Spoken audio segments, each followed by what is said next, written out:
Hallelujah, praise the lord. ಪ್ರಿಯರೇ, ಯೇಸು ಕ್ರಿಸ್ತನ ಪರಿಶುದ್ಧ ನಾಮದಲ್ಲಿ ನಿಮ್ಮನ್ನು ವಂದಿಸ್ತೇನೆ. ಗೈಡಿಂಗ್ ಲೈಟ್, ದಾರಿದೀಪ ಎಂಬ ದೇವರ ವಾಕ್ಯ ಧ್ಯಾನ ಭಾಗಕ್ಕೆ ನಿಮ್ಮೆಲ್ಲರನ್ನು ಸ್ವಾಗತಿಸ್ತೇನೆ. ಪ್ರಿಯರೇ, ಇಂದು ನಾವು ದೇವರ ವಾಕ್ಯದಲ್ಲಿ ಧ್ಯಾನಿಸುವ ಪವಿತ್ರಾತ್ಮನ ಹೃದಯದಲ್ಲಿ ಹಾಕಿದ ವಿಷಯ ಇವತ್ತಿನ ಧ್ಯಾನಕ್ಕೋಸ್ಕರ ಯಾಕೆ ದೀಕ್ಷಾಸ್ಥಾನ ತೆಗೆದುಕೊಳ್ಳಬೇಕು ಎಂಬುದಾಗಿ. ನಾವು ವಾಕ್ಯವನ್ನು ಧ್ಯಾನ ಮಾಡುವುದಕ್ಕಿಂತ ಮೊದಲು ಪ್ರಾರ್ಥಿಸುವ.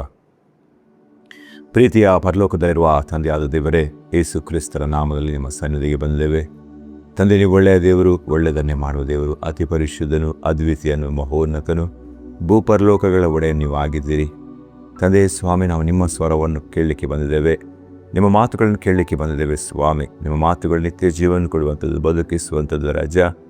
ಅಪ್ಪ ಸ್ವಾಮಿ, ಈ ಸಂದೇಶವನ್ನು ಕೇಳುವ ಪ್ರತಿಯೊಬ್ಬರನ್ನು ನೀವು ವೈಯಕ್ತಿಕವಾಗಿ ಮಾತನಾಡಿ. ಪವಿತ್ರಾತ್ಮ ನೀವೆಲ್ಲವನ್ನು ಹತೋಟಿಗೆ ತೆಗೆದುಕೊಳ್ಳಿ. ಮಾತನಾಡುವ ನನ್ನನ್ನು ಕೇಳಿಸಿಕೊಳ್ಳುವ ನಿಮ್ಮ ಜನ ಆಳ್ವಿಕೆ ಮಾಡಿ, ನಿಮ್ಮ ಚಿತ್ತವೇ ನೆರವೇರಲಿ. ತಂದೆ, ನಿಮಗೆ ಮಹಿಮೆ ಆಗಲಿ. ಯೇಸು ಕ್ರಿಸ್ತನ ನಾಮದಲ್ಲಿ ಬೇಡಿಕೊಂಡಿದ್ದೇವೆ, ಆಮೆನ್. ಪ್ರಿಯರೇ, ನಾ ಈಗಾಗಲೇ ಹೇಳಿದಾಗೆ ಇವತ್ತಿನ ಸಂದೇಶದ ವಿಷಯ ಯಾಕೆ ದೀಕ್ಷಾಸ್ಥಾನ ತೆಗೆದುಕೊಳ್ಳಬೇಕು ಎಂಬುದಾಗಿ. ನಾವು ಸತ್ಯವೇದವನ್ನು ಯೋಹನ್ನ ಬರೆದ ಸುವಾರ್ತೆ 3ನೇ ಅಧ್ಯಾಯದ 3-5 ವಚನಕ್ಕೆ ನಾವು ತೆಗೆದುಕೊಂಡು ಹೋಗುವ.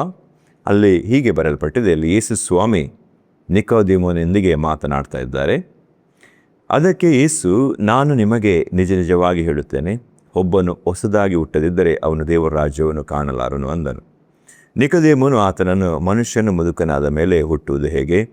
ಅವನು ತನ್ನ ತಾಯಿಯ ಗರ್ಭದಲ್ಲಿ ತಿರುಗಿ ಸೇರಿ ಹುಟ್ಟುವುದಾದಿದ್ದೆ ಎಂದು ಕೇಳಿದನು. ಅದಕ್ಕೆ ಯೇಸು, ನಾನು ನಿನಗೆ ನಿಜ ನಿಜವಾಗಿ ಹೇಳುತ್ತೇನೆ, ಒಬ್ಬನು ನೀರಿನಿಂದಲೂ ಆತ್ಮದಿಂದಲೂ ಹುಟ್ಟದಿದ್ದರೆ ದೇವರ ರಾಜ್ಯಕ್ಕೆ ಸೇರಲಾರನು ಎಂಬುದಾಗಿ. ಇಲ್ಲಿ ಯೇಸು ಸ್ವಾಮಿ ನಿಕೋದೇಮನಿಗೆ ಉತ್ತರ ಕೊಡ್ತಾ ಇದ್ದಾರೆ. ಒಬ್ಬನು ನೀರಿನಿಂದಲೂ ಆತ್ಮದಿಂದಲೂ ಹುಟ್ಟದಿದ್ದರೆ ಅವನು ಪರಲೋಕ ರಾಜ್ಯಕ್ಕೆ ಸೇರಲಿಕ್ಕೆ ಸಾಧ್ಯವಿಲ್ಲ ಎಂಬುದಾಗಿ, ಅಥವಾ ದೇವರ ರಾಜ್ಯವನ್ನು ಅವನು ಸೇರಲು ಸಾಧ್ಯವಿಲ್ಲ ಎಂಬುದಾಗಿ. ಸೊ ಒಬ್ಬನು ದೇವರ ರಾಜ್ಯವನ್ನು ಸೇರಲು, ಪರಲೋಕ ರಾಜ್ಯವನ್ನು ಸೇರಲು ನಾವು ಇಲ್ಲಿ ನೋಡ್ತೇವೆ, ನೀರಿನಿಂದಲೂ ಆತ್ಮದಿಂದಲೂ ತಿರುಗಿ ಹುಟ್ಟಬೇಕು ಎಂಬುದಾಗಿ.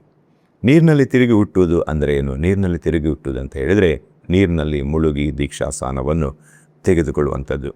ಬ್ಯಾಪ್ಟಿಸಮ್ ಎಂಬ ವರ್ಡ್ ಗ್ರೀಕ್ನಲ್ಲಿ ಬ್ಯಾಪ್ಟಿಸೋ ಎಂಬ ಪದದ ಮೂಲಕ ಬಂದಿದೆ.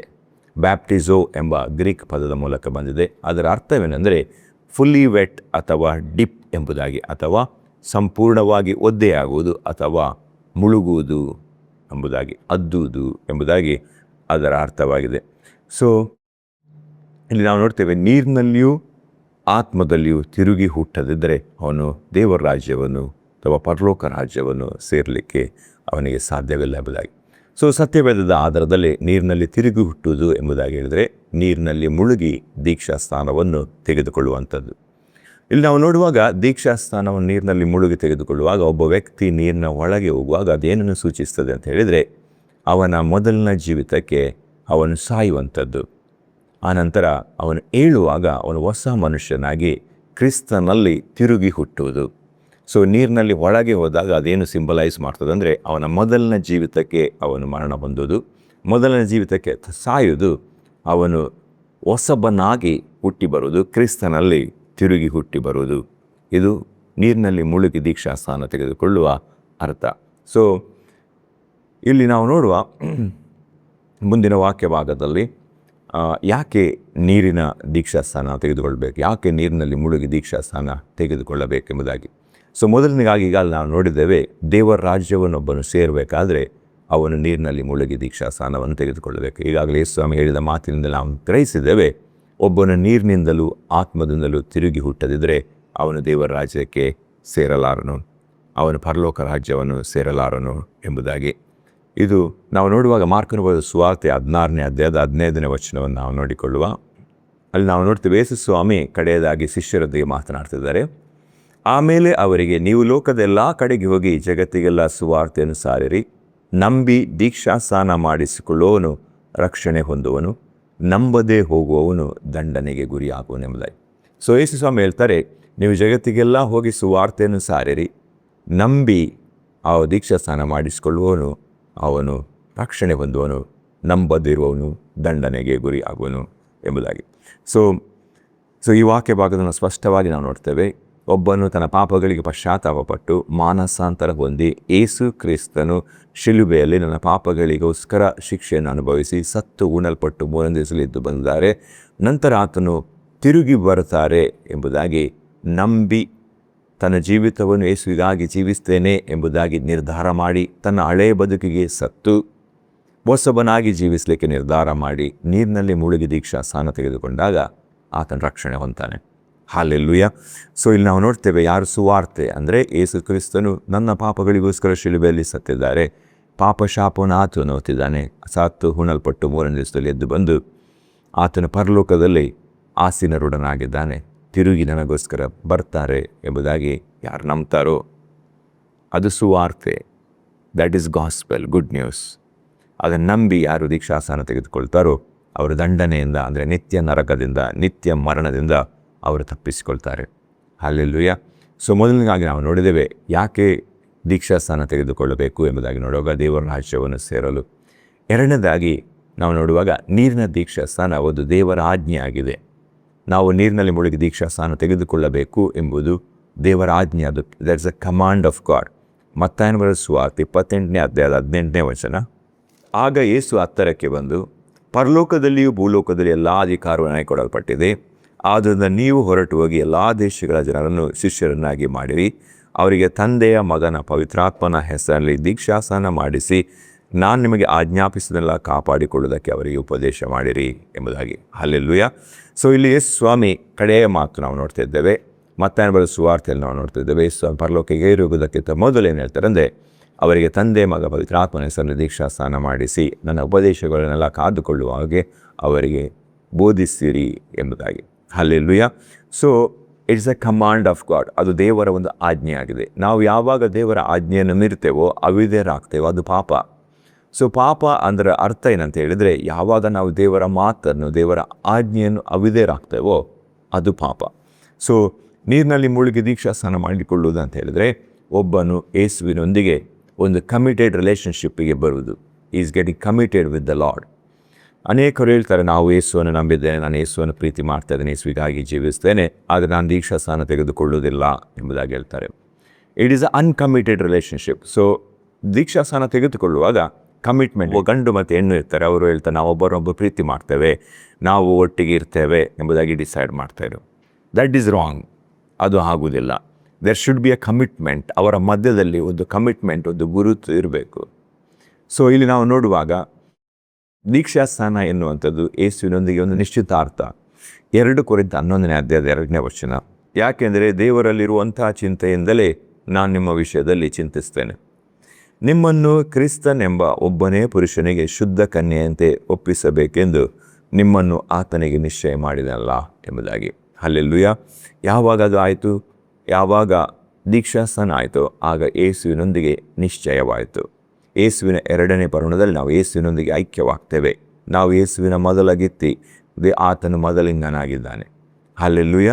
ಸೊ ಇಲ್ಲಿ ನಾವು ನೋಡ್ತೇವೆ, ನೀರಿನ ದೀಕ್ಷಾಸ್ನಾನ ದೇವರ ಆಜ್ಞೆ. It's a command of god. ದೇವರ ಆಜ್ಞೆಯನ್ನು ಮೀರುವಂಥದ್ದು ಅದು ಪಾಪವಾಗಿದೆ. ಮೂರನೇದಾಗಿ ನೀರಿನ ದೀಕ್ಷಾಸ್ನಾನ ದೇವರ ಚಿತ್ತ, ದೇವರ ಹೃದಯದ ಆಶೆ ನಾವು ತೆಗೆದುಕೊಳ್ಳಬೇಕೆಂಬುದಾಗಿ. ಲೂಕನ ಬರೆದ ಸುವಾರ್ತೆ 7ನೇ ಅಧ್ಯಾಯ 29ರಿಂದ 30. ಇದಲ್ಲದೆ ಜನರೆಲ್ಲರೂ ಸುಂಕದವರು ಯೋಹಾನನ ಉಪದೇಶವನ್ನು ಕೇಳಿದಾಗ ಅವರಿಂದ ದೀಕ್ಷಾಸ್ನಾನ ಮಾಡಿಸಿಕೊಂಡದರಲ್ಲಿ ದೇವರು ನೀತಿವಂತರೆಂದು ಒಪ್ಪಿಕೊಂಡರು. ಆದರೆ ಫರಿಸಾಯರು, ಧರ್ಮೋಪದೇಶಕರು ಅವರಿಂದ ದೀಕ್ಷಾಸ್ನಾನ ಮಾಡಿಕೊಳ್ಳದೆ ಹೋದುದರಲ್ಲಿ ತಮ್ಮ ವಿಷಯವಾಗಿ ದೇವರ ಸಂಕಲ್ಪವನ್ನು ನಿರಾಕರಿಸಿದರು ಎಂಬುದಾಗಿ. ಹಲ್ಲೆಲೂಯ. ಇಲ್ಲಿ ನಾವು ವಾಕ್ಯದಲ್ಲಿ ನೋಡ್ತೇವೆ, ದೇವರ ಚಿತ್ತವಾಗಿದೆ, ದೇವರ ಚಿತ್ತವಾಗಿದೆ ನಾವು ದೀಕ್ಷಾಸ್ನಾನ ತೆಗೆದುಕೊಳ್ಳಬೇಕು ಎಂಬುವಂಥದ್ದು. ದೀಕ್ಷಾಸ್ನಾನ ಪಾಪಿಗಳಿಗೋಸ್ಕರ. ಯಾವಾಗ ಒಬ್ಬ ವ್ಯಕ್ತಿ ದೀಕ್ಷಾಸ್ನಾನ ತೆಗೆದುಕೊಳ್ತಾನೋ ಅವನು ತಾನು ಪಾಪಿ ಎಂಬುದಾಗಿ ಒಪ್ಪಿಕೊಳ್ತಾನೆ. ಸೊ ತಾನು ಪಾಪಿ ಎಂಬುದಾಗಿ ಒಪ್ಪಿಕೊಳ್ಳುವುದರ ಮೂಲಕ ದೇವರು ನೀತಿವಂತನು ಎಂಬುದಾಗಿ ಒಪ್ಪಿಕೊಂಡ ಹಾಗೆ. ಯಾಕೆಂದರೆ ದೇವರ ವಾಕ್ಯ ಹೇಳ್ತದೆ, ನೀತಿವಂತನಿಲ್ಲ ಒಬ್ಬನಾದರಿಲ್ಲ, ಎಲ್ಲರೂ ಪಾಪ ಮಾಡಿದ್ದಾರೆ, ದೇವರ ಮಹಿಮೆಯಿಂದ ದೂರವಾಗಿದ್ದಾರೆ ಎಂಬುದಾಗಿ. ಸೊ ಹಾಗಾಗಿ ಯಾರು ತನ್ನನ್ನು ಪಾಪಿ ಎಂಬುದಾಗಿ ಒಪ್ಪಿಕೊಳ್ತಾನೋ, ಗುರುತಿಸ್ತಾನೋ ಅದು ದೇವರು ಸತ್ಯವಂತನು, ದೇವರು ನೀತಿವಂತನು ಎಂಬುದಾಗಿ ಹೇಳಿದಾಗ, ದೇವರ ನಿರ್ಧಾರ ಸರಿ ಎಂಬುದಾಗಿ ಹೇಳಿದಾಗೆ ಅವರ ವಿಷಯದಲ್ಲಿ. ಹಲ್ಲೆಲೂಯ. ಸೊ ಇಲ್ಲಿ ನಾವು ನೋಡ್ತೇವೆ, ಆ ವ್ಯಭಿಚಾರಿಗಳು, ಅನೇಕರು ಸುಂಕದವರು ಯೋಹಾನನ ಸುವಾರ್ತೆಯನ್ನು ಕೇಳಿ, ಯೋಹಾನನ ಮಾತುಗಳನ್ನು ಕೇಳಿ, ದೇವರ ವಾಕ್ಯವನ್ನು ಕೇಳಿ ಅವರು ದೀಕ್ಷಾ ಸ್ನಾನ ಮಾಡಿಸಿಕೊಂಡ್ರು. ಪಾಪಗಳನ್ನು ಒಪ್ಪಿಕೊಂಡು ಅರಿಕೆ ಮಾಡಿ ಮಾನಸಾಂತರ ಒಂದು ದೀಕ್ಷಾ ಸ್ನಾನ ಮಾಡಿಕೊಂಡರು. ಆದರೆ ಫರಿಸಾಯರು, ಧರ್ಮೋಪದೇಶಕರು, ತಾವೇ ನೀತಿವಂತರು ಎಣಿಸಿಕೊಂಡವರು ಅವರು ದೀಕ್ಷಾ ಸ್ನಾನವನ್ನು ನಿರಾಕರಣೆ ಮಾಡಿದರು. ದೇವರ ಚಿತ್ತವನ್ನು ನಿರಾಕರಣೆ ಮಾಡಿದರು. ದೇವರ ನೀತಿಯನ್ನು ನಿರಾಕರಣೆ ಮಾಡಿದರು. ಹಲ್ಲೆಲೂಯ. ಸೊ ನಾವು ನೋಡುವಾಗ ಯೇಸು ಸ್ವಾಮಿ ಕೂಡ ದೀಕ್ಷಾ ಸ್ನಾನ ತೆಗೆದುಕೊಂಡರು. ಯೇಸು ಸ್ವಾಮಿ ದೀಕ್ಷಾ ಸ್ನಾನ ತೆಗೆದುಕೊಳ್ಳುವ ಅಗತ್ಯ ಇರಲಿಲ್ಲ, ಬಿಕಾಸ್ ಅವರು ಪಾಪಿ ಅಲ್ಲ. ಈ ವಾಸ್ ಕಂಪ್ಲೀಟ್ಲಿ ಹೋಲಿ. ಆದರೂ ಕೂಡ ಆತ ನಿಮ್ಮ ಮಧ್ಯದಲ್ಲಿ ಗುರುತಿಸ್ಕೊಳ್ಳಿಕ್ಕೆ, ಒಬ್ಬ ಮನುಷ್ಯನಾಗಿ ಗುರುತಿಸ್ಕೊಳ್ಳಿಕ್ಕೆ, ಅಷ್ಟು ಮಾತ್ರ ಅಲ್ಲ, ಆತನು ಒಬ್ಬ ಮಾದರಿಯಾಗಿ ನಾವು ಕೂಡ ತೆಗೆದುಕೊಳ್ಬೇಕು ಎಂಬುದಾಗಿ ಮಾದರಿಯಾಗಿ ಆತನ ದೀಕ್ಷಾ ಸ್ನಾನ ತೆಗೆದುಕೊಂಡರು ಎಂಬುದಾಗಿ ನಾವು ನೋಡ್ತೇವೆ. ನಾವು ಮತ್ತೇನು ಬರೆದ ಸುವಾರ್ತೆ 3ನೇ ಅಧ್ಯಾಯ ಓದುವ, ಅಲ್ಲಿ 13-17.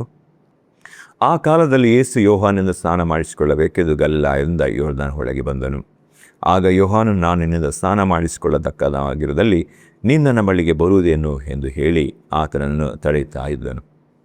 ಆದರೆ ಯೇಸು ಅವನಿಗೆ, ಸದ್ಯಕ್ಕೆ ಒಪ್ಪಿಕೋ, ಹೀಗೆ ನಾವು ಎಲ್ಲ ಧರ್ಮವನ್ನು ನೆರವೇರಿಸತಕ್ಕದಾಗಿದೆ ಎಂದು ಹೇಳಿದಾಗ ಅವನು ಒಪ್ಪಿಕೊಂಡನು. ಯೇಸು ಸ್ನಾನ ಮಾಡಿಸಿಕೊಂಡ ಕೂಡಲೇ ನೀರಿನಿಂದ ಮೇಲಕ್ಕೆ ಬರಲು ಇಗೋ, ಆತನಿಗೆ ಆಕಾಶವು ತೆರೆಯಿತು ಮತ್ತು ದೇವರ ಆತ್ಮ ಪಾರಿವಾಳದ ಹಾಗೆ ಇಳಿದು ತನ್ನ ಮೇಲೆ ಬರುವುದನ್ನು ಕಂಡನು. ಆಗ ಈತನು ಪ್ರಿಯನಾಗಿರೋ ನನ್ನ ಮಗನು, ಈತನು ನಾನು ಮೆಚ್ಚಿದ್ದೇನೆ ಎಂದು ಆಕಾಶವಾಣಿ ಆಯಿತು ಎಂಬುದಾಗಿ. ಸೊ ಇಲ್ಲಿ ನಾವು ನೋಡುವಾಗ ಯೇಸು ಸ್ವಾಮಿ ಯೋಹಾನನ ಕೈಯಲ್ಲಿ ಯೊರ್ದಾನ್ ಹೊಳೆಯಲ್ಲಿ ದೀಕ್ಷಾ ಸ್ನಾನ ಮಾಡಿಸಿಕೊಳ್ತಾರೆ. ಯೋಹಾನನ್ನು ದೀಕ್ಷಾ ಸ್ನಾನ ಮಾಡಿಸಿಕೊಳ್ಳಲಿಕ್ಕೆ ಅವನು ಮಾಡಲಿಕ್ಕೋಸ್ಕರ ಒಪ್ಪದೇ ಇರುವಾಗ ಯೇಸು ಸ್ವಾಮಿ ಏನು ಹೇಳ್ತಾರೆ ಅಂದರೆ, ಸದ್ಯಕ್ಕೆ ಒಪ್ಪಿಕೋ, ಹೀಗೆ ನಾವು ಎಲ್ಲ ಧರ್ಮವನ್ನು ನೆರವೇರಿಸತಕ್ಕದ್ದಾಗಿದೆ ಎಂದು ಹೇಳಿದನು ಎಂಬುದಾಗಿ. ಇಲ್ಲಿ ನಾವು ನೋಡುವಾಗ ಯೇಸು ಸ್ವಾಮಿ ಯೋಹಾನನೊಂದಿಗೆ ಮಾತಾಡ್ತಾ ಇದ್ದಾರೆ. ಹಾಗಾಗಿ ನಾವು ಏನು ಗೊತ್ತಾಗ್ತದೆ ಅಂದರೆ, ಯೇಸು ಸ್ವಾಮಿ ದೊಡ್ಡವರಾಗಿದ್ದಾರೆ. ಸೊ ಈಸ್ ಅಡಲ್ಟ್ ಪರ್ಸನ್, ಆತನು ಪ್ರಾಯಕ್ಕೆ ಬಂದ ವ್ಯಕ್ತಿಯಾಗಿದ್ದಾರೆ. ಸೊ ಅಲ್ಲಿ ನಾವು ನೋಡ್ತೇವೆ ಮಾರ್ಕನ ಬರೆದ ಸುವಾರ್ತೆಯಲ್ಲಿ ಆತನ ದೀಕ್ಷಾ, ನಾವು ನೋಡುವಾಗ ಸುವಾರ್ತೆಯನ್ನು ನಂಬಿ ದೀಕ್ಷಾ ಸ್ನಾನ ಮಾಡಿಕೊಂಡಾಗ ರಕ್ಷಣೆ ಆಗ್ತದೆ ಎಂಬುದಾಗಿ. ಸೊ ದೀಕ್ಷಾ ಸ್ನಾನ ತೆಗೆದುಕೊಳ್ಳಬೇಕಾದ್ರೆ ಅವರು ಪ್ರಬುದ್ಧರಾಗಬೇಕು, ಅವರಿಗೆ ಸುವಾರ್ತೆ ಗೊತ್ತಾಗಬೇಕು, ಸುವಾರ್ತೆಯನ್ನು ಕೇಳಬೇಕು, ಅರಿಬೇಕು, ಅವರು ಅರಿಕೆ ಮಾಡಬೇಕು. ಹಲ್ಲೆಲೂಯಾ. ಇಲ್ಲಿ ನಾವು ನೋಡ್ತೇವೆ ಯೇಸು ಸ್ವಾಮಿ ದೀಕ್ಷಾ ಸ್ನಾನ ತೆಗೆದುಕೊಂಡು ಮೇಲೆ ಬಂದಾಗ ಅಲ್ಲಿ ನಾವು ನೋಡ್ತೇವೆ ದೇವರು ಹೇಳ್ತಾರೆ, ಈತನು ಪ್ರಿಯನಾಗಿರೋ ನನ್ನ ಮಗನು, ಈತನು ನಾನು ಮೆಚ್ಚಿದ್ದೇನೆ ಎಂಬುದಾಗಿ. ಹಲ್ಲೆಲೂಯಾ. ಸೊ ನಾವು ನೀರಿನಲ್ಲಿ ಮುಳುಗಿ ದೀಕ್ಷಾ ಸ್ನಾನ ತೆಗೆದುಕೊಳ್ಳುವಾಗ, ನಾವು ಪಾಪಗಳನ್ನು ಒಪ್ಪಿಕೊಂಡು ಅರಿಕೆ ಮಾಡಿ ಮಾನಸಾಂತರ ಹೊಂದುವಾಗ, ನಾನಿನ್ನು ದೇವರಿಗಾಗಿ ಜೀವಿಸ್ತೇನೆ ಎಂದು ಒಪ್ಪಿಕೊಂಡು ನಾವು ದೀಕ್ಷಾ ಸ್ನಾನ ತೆಗೆದುಕೊಳ್ಳುವಾಗ ದೇವರು ಮೆಚ್ಚುತ್ತಾರೆ. ಹಲ್ಲೆಲೂಯಾ. ಅಲ್ಲಿ ನಾವು ನೋಡುವಾಗ ಯೇಸು ಸ್ವಾಮಿ ದೀಕ್ಷಾ ಸ್ನಾನ ತೆಗೆದುಕೊಂಡಾಗ 30 ವರ್ಷ ಪ್ರಾಯದವರಾಗಿದ್ದರು. ಲೂಕನು ಬರೆದ ಸುವಾರ್ತೆ 3ನೇ ಅಧ್ಯಾಯದ 23ನೇ ವಚನ, 21ನೇ ವಚನದಲ್ಲಿ ನೋಡುವಾಗ, ಜನರ ದೀಕ್ಷಾ ಸ್ನಾನ ಮಾಡಿಸಿಕೊಂಡಾಗ ಯೇಸು ಸಹ ಸ್ನಾನ ಮಾಡಿಸಿಕೊಂಡು ಪ್ರಾರ್ಥನೆ ಮಾಡುತ್ತಿರುವಲ್ಲಿ ಅಂತ ಇದೆ. ನಂತರ 23ನೇ ವಚನದಲ್ಲಿ ಏನಿರ್ತಂದರೆ, ಯೇಸು ಉಪದೇಶ ಮಾಡುವುದಕ್ಕೆ ಪ್ರಾರಂಭಿಸಿದಾಗ ಹೆಚ್ಚು ಕಡಿಮೆ 30 ವರ್ಷದವನಾಗಿದ್ದು. ನಾವು ನೋಡುವ ಯೇಸು ಸ್ವಾಮಿ ದೀಕ್ಷಾ ಸ್ನಾನ ತೆಗೆದುಕೊಂಡ ನಂತರ ಪವಿತ್ರ ಆತ್ಮ ಭರಿತರಾದರು. ನಂತರ ಆತನು ಉಪದೇಶ ಮಾಡಲಿಕ್ಕೆ, ದೇವರ ಸೇವೆ ಮಾಡಲಿಕ್ಕೆ ಪ್ರಾರಂಭ ಮಾಡಿದರು. ಆವಾಗ 30 ವರ್ಷ ಪ್ರಾಯದವರಾಗಿದ್ದರು. ಸೊ ನನ್ನ ಆ ವಿಷಯ ಏನಂತ ಹೇಳಿದರೆ, ಯೇಸು ಸ್ವಾಮಿ ದೀಕ್ಷಾ ಸ್ನಾನ ತೆಗೆದುಕೊಂಡಾಗ ಸಣ್ಣ ಮಗು ಆಗಿರಲಿಲ್ಲ, ಆತನು ಹರೆಯದ 30 ವರ್ಷದ ಯುವಕನಾಗಿದ್ದನು. ಹಲ್ಲೆಲೂಯಾ. ಸೊ 4ನೇದಾಗಿ ದೀಕ್ಷಾ ಸ್ನಾನ ಯಾಕೆ ತೆಗೆದುಕೊಳ್ಬೇಕಂದ್ರೆ ಪಾಪ ಪರಿಹಾರಕ್ಕಾಗಿ. ನಾನು ಈಗಾಗಲೇ ಹೇಳಿದೆ, ಮನುಷ್ಯರು ಎಲ್ಲರೂ ಕೂಡ ಪಾಪ ಮಾಡಿದರು. ಸತ್ಯವೇದ ಏನು ಹೇಳ್ತದೆ ಅಂದರೆ, ಪಾಪ ಮಾಡದವರು ಯಾರೂ ಇಲ್ಲ, ಪ್ರತಿಯೊಬ್ಬರು, ಒಬ್ಬ ನೀತಿವಂತನಿಲ್ಲ, ಒಬ್ಬನಿಲ್ಲ, ಎಲ್ಲರೂ ಪಾಪ ಮಾಡಿ ದೇವರ ಮಹಿಮೆಯನ್ನು ಕಳ್ಕೊಂಡಿದ್ದಾರೆ ಎಂಬುದಾಗಿ ಸತ್ಯವೇದ ಹೇಳ್ತದೆ. ನಾವು ತಾಯಿಯ ಗರ್ಭದಲ್ಲಿ ಇರುವಾಗಲೇ ಪಾಪಿಗಳು ಎಂಬುದಾಗಿ ನಾವು ಸತ್ಯವೇದದಲ್ಲಿ ನಾವು ಓದ್ತೇವೆ.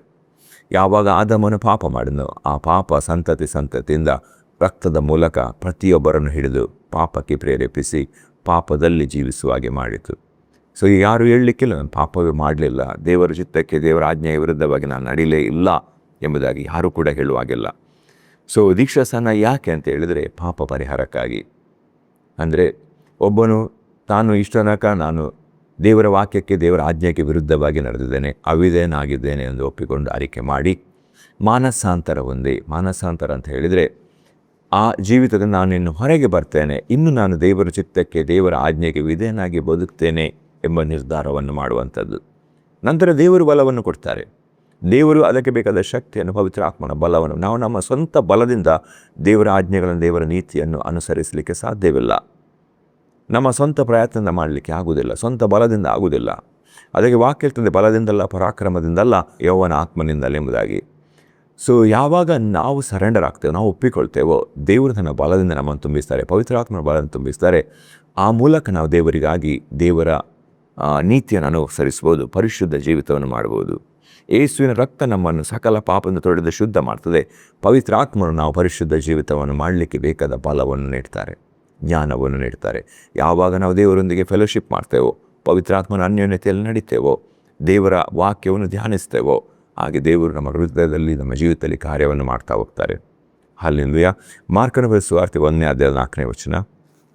ಪ್ರವಾದಿಯಾದ ಯೆಶಾಯನ ಗ್ರಂಥದಲ್ಲಿ ಬರೆದಿರುವ ಪ್ರಕಾರ ಯೋಹಾನನು ಬಂದು ಜನರಿಗೆ, ನೀವು ಪಾಪ ಪರಿಹಾರಕ್ಕಾಗಿ ದೇವರ ಕಡೆಗೆ ತಿರುಗಿಕೊಂಡು ದೀಕ್ಷಾಸ್ನಾನ ಮಾಡಿಸಿಕೊಳ್ಳಬೇಕೆಂದು ಸಾರಿ ಹೇಳುತ್ತಾ ಅಡವೆಯಲ್ಲಿ ದೀಕ್ಷಾಸ್ನಾನ ಮಾಡಿಸ್ತಾ ಇದ್ದನು ಎಂಬುದಾಗಿ. ಲೂಕನು ಬರೆದ ಸುವಾರ್ತೆ 3ನೇ ಅಧ್ಯಾಯದ 3ನೇ ವಚನ. ಅವನು ಯೋರ್ದಾನ್ ಹೊಳೆಯ ಸುತ್ತಲಿರುವ ಪ್ರಾಂತ್ಯದಲ್ಲೆಲ್ಲ ಸಂಚರಿಸಿ ಅವರಿಗೆ, ನೀವು ಸಹ ಪಾಪ ಪರಿಹಾರಕ್ಕಾಗಿ ದೇವರ ಕಡೆಗೆ ತಿರುಗಿಕೊಂಡು ದೀಕ್ಷಾಸ್ನಾನ ಮಾಡಿಸಿಕೊಳ್ಳಬೇಕೆಂದು ಸಾರಿ ಹೇಳುವವನಾದನು ಎಂಬುದಾಗಿ. ನಾವು ಈ 2 ವಾಕ್ಯ ಭಾಗಗಳನ್ನು ನೋಡ್ತೇವೆ. ದೀಕ್ಷಾಸ್ನಾನ ಪಾಪ ಪರಿಹಾರಕ್ಕಾಗಿ. ಹಲ್ಲೆಲೂಯಾ. ಒಬ್ಬನು ತನ್ನ ಪಾಪಗಳಿಗೆ ಪಶ್ಚಾತ್ತಾಪಪಟ್ಟು ಮಾನಸಾಂತರ ಹೊಂದಿ ನೀರಿನಲ್ಲಿ ಮುಳುಗುವಾಗ ಅವನು ಹಳೆಯ ಜೀವಿತಕ್ಕೋಸ್ಕರ ಸಾಯುವಂಥದ್ದು, ನೀರಿನಲ್ಲಿ ಹೇಳುವಾಗ ಹೊಸ ವ್ಯಕ್ತಿಯಾಗಿ ಮೇಲೆ ಹೇಳುವಂಥದ್ದು, ಕ್ರಿಸ್ತನಲ್ಲಿ ಹೊಸಬನಾಗಿ ನೂತನ ಸೃಷ್ಟಿಯಾಗಿ ಮೇಲೆ ಹೇಳುವಂಥದ್ದು.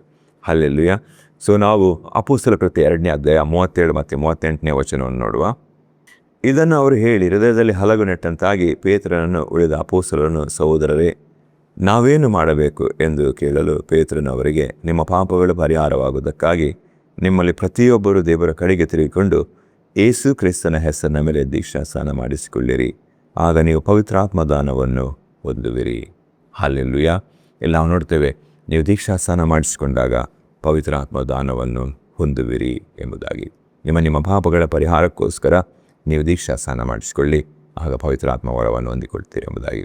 ಯೇಸು ಕ್ರಿಸ್ತನ ಶಿಲುಬೆಯಲ್ಲಿ ಮಾಡಿ ಮುಗಿಸಿದ ಕಾರ್ಯ, ಪಾಪ ಪರಿಹಾರಕ್ಕೋಸ್ಕರ ಮಾಡಿದ ಕಾರ್ಯ, ನಮ್ಮ ಪಾಪ, ಶಾಪ, ರೋಗ, ಬೇನೆಗಳನ್ನು ಆತನು ತನ್ನ ದೇಹದಲ್ಲಿ ಹೊತ್ತುಕೊಂಡು ನಮಗೆ ಬರಬೇಕಾದ ದಂಡನೆ, ನಮ್ಮ ಪಾಪಗಳಿಗೋಸ್ಕರ ಬರಬೇಕಾದ ದಂಡನೆ, ಅಪಮಾನ, ನಿಂದೆಯನ್ನು ಆತನು ಯೇಸು ಕ್ರಿಸ್ತನು ಹೊತ್ತು ತೀರಿಸಿದ್ದಾರೆ. ಆತನು ನನ್ನ ಮರಣವನ್ನು ಕೂಡ ಆತನ ದೇಹದಲ್ಲಿ ಹೊತ್ತು ತೀರಿಸಿ ಸತ್ತು ಉಣಲ್ಪಟ್ಟು ಮರಣವನ್ನು ಜಯಿಸಿ 3ನೇ ದಿವಸದ ಸತ್ತೊಡನೆ ಎದ್ದು ಬಂದು ಆತನ ಪರಲೋಕದಲ್ಲಿ ಆಸೀನರುಡನಾಗಿದ್ದಾನೆ. ಯಾರೆಲ್ಲ ಆತನ ನಂಬ್ತಾರೋ ಅವರಿಗೋಸ್ಕರ ಆತನ ತಿರುಗಿ 2ನೇ ಸಾರಿ ಬರಲಿಕ್ಕಿದ್ದಾರೆ ಎಂಬುದಾಗಿ ಯಾರೆಲ್ಲ ನಂಬ್ತಾರೋ, ನಾನು ಪಾಪಿ ಎಂಬುದಾಗಿ ಒಪ್ಪಿಕೊಂಡು ಯೇಸು ಕ್ರಿಸ್ತನನ್ನು ಶಿಲುಬೆಯಲ್ಲಿ ಮಾಡಿದ ಕಾರ್ಯವಕ್ಕೆ ನಂಬಿ ವಿಧೇಯರಾಗಿ ಸರೆಂಡರ್ ಆಗಿ ನೀರಿನಲ್ಲಿ ಮುಳುಗಿ ದೀಕ್ಷಾಸ್ನಾನ ತೆಗೆದುಕೊಳ್ಳುವಾಗ ಅವನು ರಕ್ಷಣೆ ಹೊಂತಾನೆ. ನಾನಿನ್ನು ಪಾಪದ ಜೀವಿತವನ್ನು ಬಿಟ್ಟು ಯೇಸುವಿಗಾಗಿ, ದೇವರ ನೀತಿಗಾಗಿ ನಾನು ಜೀವಿಸ್ತೇನೆ ಎಂಬುದಾಗಿ ನಿರ್ಧಾರ ಮಾಡಿ ಅವನು ದೀಕ್ಷಾಸ್ನಾನ ತೆಗೆದುಕೊಳ್ಳುವಾಗ ದೇವರು ಅವನನ್ನು ಪವಿತ್ರಾತ್ಮನಿಂದ ತುಂಬಿಸಿ ಅವನು ದೇವರಿಗಾಗಿ ಜೀವಿಸುವಾಗೆ ಬಲಪಡಿಸ್ತಾರೆ. ಹಲ್ಲೆಲೂಯಾ. ಇಲ್ಲಿ ನಾವು ನೋಡಿದ್ದೇವೆ ದೀಕ್ಷಾಸ್ನಾನ ಯಾಕೆ ತೆಗೆದುಕೊಳ್ಬೇಕು ಎಂಬುದಾಗಿ ನಾವು ನೋಡಿದ್ದೇವೆ. ಇಲ್ಲಿ 4 ವಿಷಯಗಳನ್ನು ಧ್ಯಾನ ಮಾಡಿದ್ದೇವೆ. ಯಾಕೆಂದರೆ ದೇವರ ರಾಜ್ಯವನ್ನು ಸೇರಲು, ಪರಲೋಕ ರಾಜ್ಯ ಸೇರಲು ನೀರಿನಿಂದಲೂ ಆತ್ಮದಲ್ಲೂ ತಿರುಗಿ ಹುಟ್ಟಬೇಕು. 2ನೇದಾಗಿ ನಾವು ನೋಡಿದ್ದೇವೆ ದೇವರ ಆಜ್ಞೆಯಾಗಿದೆ ದೀಕ್ಷಾಸ್ನಾನ ತೆಗೆದುಕೊಳ್ಬೇಕೆಂಬುದಾಗಿ. 3ನೇದಾಗಿ ಅದು ದೇವರ ಚಿತ್ತ, ಹೃದಯದ ಆಶೆಯಾಗಿದೆ. 4ನೇದಾಗಿ ನೋಡ್ತೇವೆ ಪಾಪ ಪರಿಹಾರಕ್ಕಾಗಿ. ಹಲ್ಲೆಲೂಯಾ. ನೀವು ನಿರ್ಧಾರ ಮಾಡಿ ಈ ಸಂದೇಶವನ್ನು ಕೇಳುವ ದೇವಜನರು, ದೇವರ ಆತ್ಮನು ನಿಮ್ಮೊಂದಿಗೆ ಮಾತನಾಡ್ತಾ ಇದ್ದಾರೆ. ತಡ ಮಾಡಬೇಡಿ. ದೇವರ ಆಜ್ಞೆಯನ್ನು ಪಾಲಿಸಲಿಕ್ಕೋಸ್ಕರ, ವಿಧೇಯರಾಗಲಿಕ್ಕೋಸ್ಕರ ತಡ ಮಾಡಬೇಡಿ.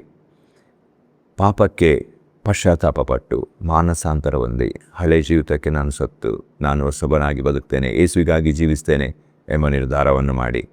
ದೇವರು ನಿಮಗೆ ಸಹಾಯ ಮಾಡ್ತಾರೆ. ನಮ್ಮ ಬಲಹೀನತೆಯಲ್ಲಿ ದೇವರ ಬಲ ಪೂರ್ಣ ಸಾಧಕವಾಗ್ತದೆ. ನೀವು ಯೋಚನೆ ಮಾಡಬೇಡಿ ನಂತರ ನಾನು ಹೇಗೆ ಜೀವಿಸುವುದು ಎಂಬುದಾಗಿ. ಅನೇಕ ಪ್ರಶ್ನೆಗಳು ನಿಮ್ಮ ಒಳಗೆ ಇರ್ಬೋದು.